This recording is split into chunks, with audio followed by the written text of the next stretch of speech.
Mbolohani, bonsoir et soyez les bienvenus dans cette édition d'information. Retour sur l'investiture du président ghanéen où le chef de l'État, Brice Clotaire Oligui Nguema, était présent.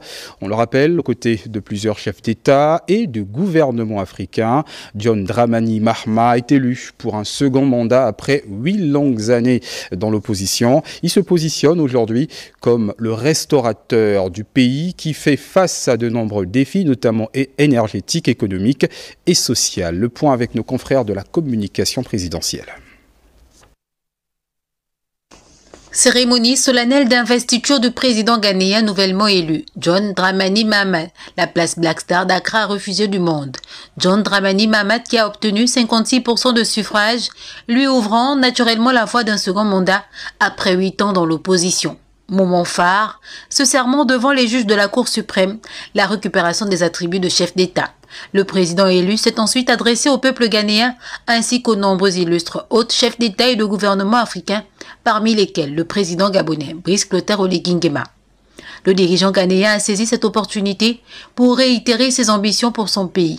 Ce nouveau mandat lui permettra donc de travailler davantage pour son développement et dans un autre pan, œuvrer à la dynamisation de la coopération sud-sud pour les mutations, des avancées économiques et politiques véritables du continent.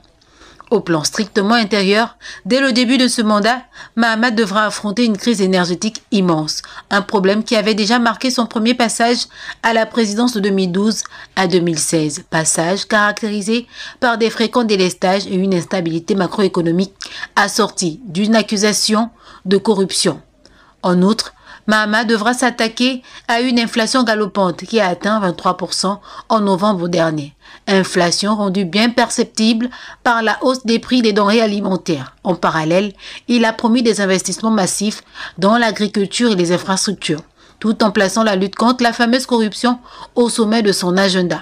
Fort de l'expérience acquise lors de son précédent mandat et d'une majorité des 2/3 au Parlement, Mahama dispose d'une base solide pour prendre des décisions majeures et mettre en œuvre des politiques crédibles. On le note, le nouvel élu n'aura pas d'état de grâce. Il devra s'attaquer simultanément à des défis économiques, énergétiques et sociaux précités pour rapidement des résultats tangibles.